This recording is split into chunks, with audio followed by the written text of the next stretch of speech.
আয়ুষ, রাজশেখর এবং কুসুম মিলে এবার একযোগে দেবলীনার পর্দা ফাঁস করার জন্য এক হলো। হ্যাঁ বন্ধুরা, ভিডিওতে লাইক দিয়ে দেখতে থাকুন। যে মুহূর্তে কিনা রাজশেখর আয়ুষকে বলতে থাকে যে আয়ুষ ও এবং ঈশান মিলে যে কথাগুলো বলেছে সেই কথার ওপরে অবশ্যই দম আছে, এবং আর কেউ বিশ্বাস করুক বা না করুক, আমি মনে প্রাণে বিশ্বাস করি যে কুসুম অন্তত কোনোভাবে একটা মেয়েকে অপমান অপদস্থ করার জন্য এরকম একটা কথার জন্য ঈশানের সঙ্গ দেবে না। এবং আমি এতটুকু তোমাকে গ্যারান্টিতে বলতে পারি যে এর জন্য অবশ্যই কিন্তু কোনো না কোনো কিছু রহস্য আছে, যেটা কিনা আমরা এখনও পর্যন্ত বার করতে পারিনি। এবং যত শীঘ্রই সম্ভব এই বিয়েটা হওয়ার আগে, এই অঘটনটা ঘটার আগে আমাদেরকে সেই রহস্যের উদ্ঘাটন করতেই হবে।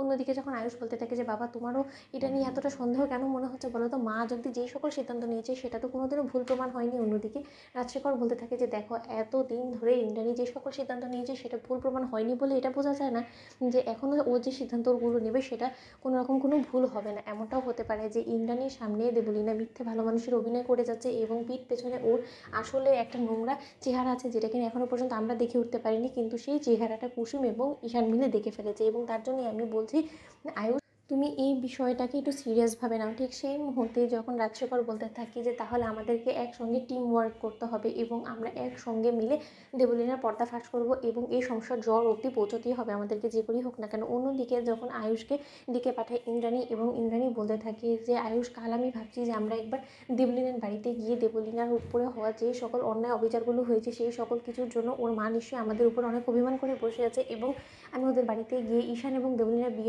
ডেটটাও ফিক্স করে আসবো এবং তার পাশাপাশি দেবলীনার কাছে ক্ষমাও চেয়ে আসবো, এবং ওকে এটাও বলে আসবো যে ও আগে যেরকম এই বাড়িতে আসা যাওয়া ছিল সেরকমই যাতে ও রেগুলারলি এখনও আসা যাওয়া বজায় রাখে। অন্যদিকে কথা বলা মাত্রই যখন আয়ুষ বলতে থাকে এই সুযোগটা কি যে করে হোক না কেন আমাকে কাজে লাগাতে হবে, কারণ কিছু একটা তো অবশ্যই দেবলীনার বাড়িতে আমি খুঁজে পাবো যদি সত্যিই দেবলীনা এবং রোশনের মধ্যে ঘনিষ্ঠ কোনো সম্পর্ক থেকে থাকে। কারণ ভালোবাসার সম্পর্ক ওদের মাঝখানে এতদিন ধরে হলে তো অবশ্যই কোনো না কোনো জিনিস দেনা পাওনা তো হয়েছে, এবং সেই দেনা পাওনার মধ্যে কিছু একটা না একটা তো অবশ্যই প্রমাণ রেখেই দিবে, কারণ চোর যতই চুরি করুক না কেন কিছু না কিছু একটা প্রমাণ ফেলে রেখে যায়।